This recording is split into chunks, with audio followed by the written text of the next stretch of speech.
Hello, and namaste. Thank you for tuning in.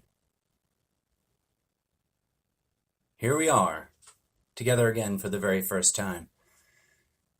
It's an adaptation of an old jazz song's title, a favorite of mine. What do I mean by it?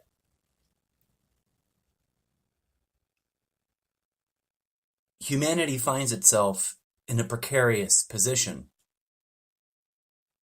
one which is the result of centuries worth of history,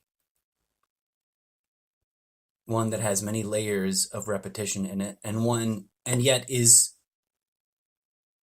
at the same time incredibly, uniquely unprecedented. It's easy to get caught up in the day-to-day mishigas, the day-to-day activity of this madness that we find ourselves in.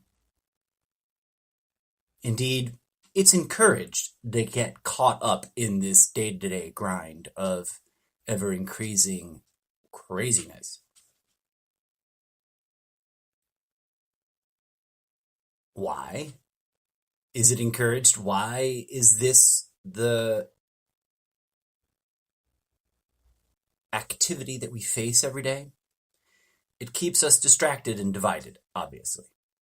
Those of you who've been listening along know that this is a theme I like to come back to, that we are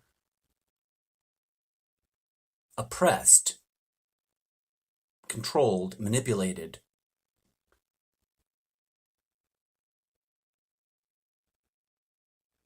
through the tools of distraction and conflict, right? That kind of statement can sound meaningless to someone who is suffering. I understand that. I'm not unaware of the suffering that's being experienced. I'm not unaware of experiencing my own suffering.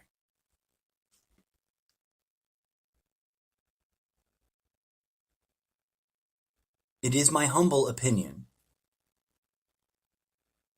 that we must, in this day and age, in this moment in history, work through that suffering. Not find a stopgap for the suffering, not lay the blame for the suffering, not get revenge for the suffering, not any of those other options that we usually engage in. It is my humble opinion that our calling today, the calling that we must answer as a species as well as individuals, is that of healing. The kind of healing that is ridiculed, marginalized, ostracized, spiritual healing. The kind of healing that the ancient masters taught us. The kind of healing that organized religion today has hijacked and flipped on its head. The kind of healing that most people, if you ask them on the street, think is impossible. Spiritual healing that goes beyond what we are allowed to think of as possible. Now, I'm not claiming to be a healer. I have a very interesting opinion on that. I think that everyone is being called to take up the cause of becoming a healer.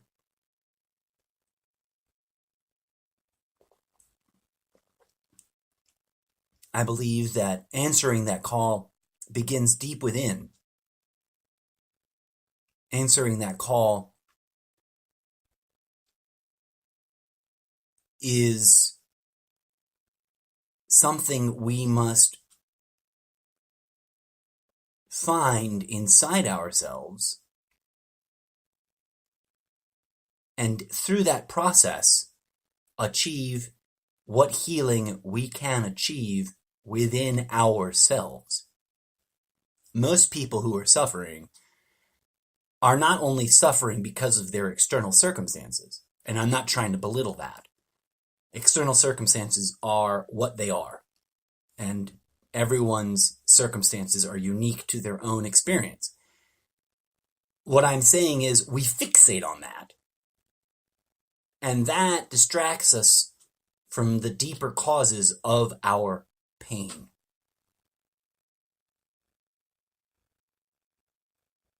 The external circumstances seem overwhelming. The external circumstances can seem urgent. But to the best of my understanding, after years of questioning and seeking and investigating and testing for myself, and of course, years of failing in every possible way imaginable, it is now my humble opinion that each person that is suffering is being invited to discover the beginnings of their journey of healing within their suffering, not by taking on the external circumstances. That, I think, solves itself or is easier to address once we turn inwardly first. I've talked about it at length in previous episodes, and as I'm fond of saying, I'm sure I'll come back to it and talk about it again some more. I just wanted to kick off the return from hiatus with some sincere thoughts on this subject. I'm convinced that our political climate, our social environment is going to experience a peak in absurdity, in craziness, in everything we've been going through in the past 2.5 years is about to get weirder. And the challenge is simple.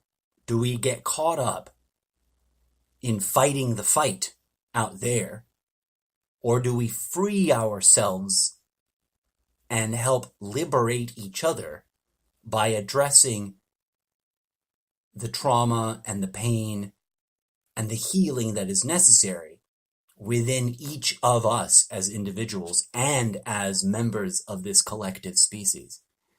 If we shift our focus from fighting those external circumstances to healing our internal pain, and thus being better suited to help others heal, we will make much more powerful progress than if we just fight the external circumstances alone.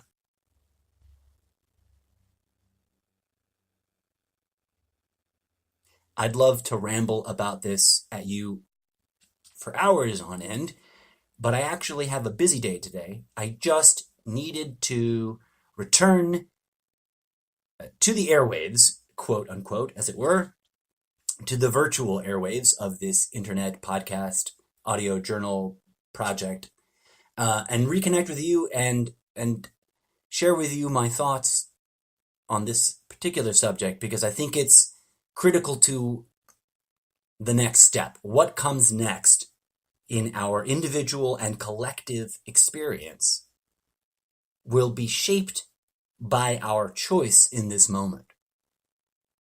Do we as a species continue to fight out there in the external circumstances, or do we finally turn inwards and help heal those who are suffering and help heal those who cause suffering?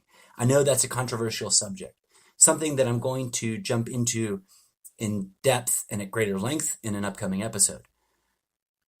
But I'll leave you with this thought that I'm sure I've hit on before, and I'm sure I'll come back to again.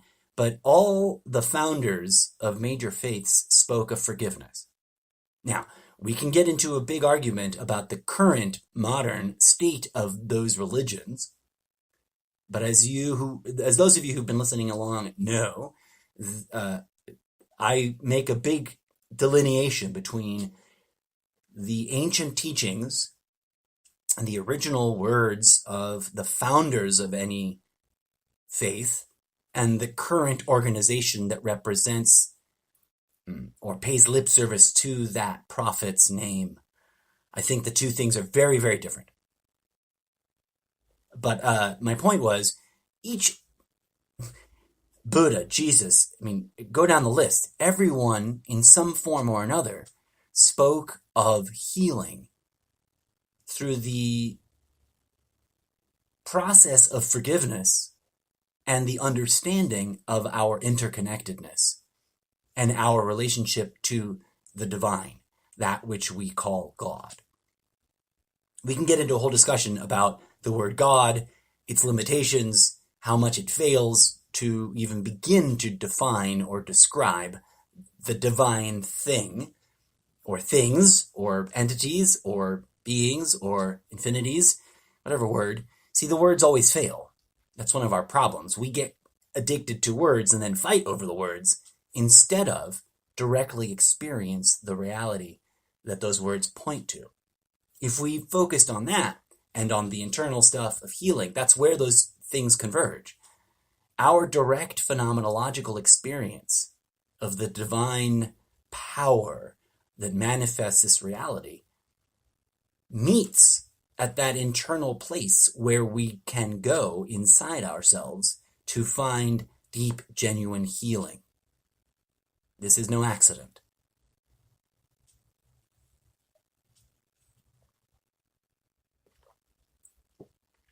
I hope that those of you listening find some encouragement and inspiration in my silly ramblings. Forgive me for being so disorganized about it. I am, as of yet, not a professional podcaster. I don't have staff. I just put these little episodes together in my spare time as I can. As always, I humbly invite you to listen to my other episodes if you haven't heard them yet, to double down on your meditation practice, to start a meditation practice if you haven't started one yet, and to comment, post questions, suggestions for future topics, etc. on any of my social media. As always, I'm sending you peace, love, and grooviness. May they blossom in your heart. Until next time, this has been your humble host, the incorrigible Mr. Zeppo. Namaste, my friends.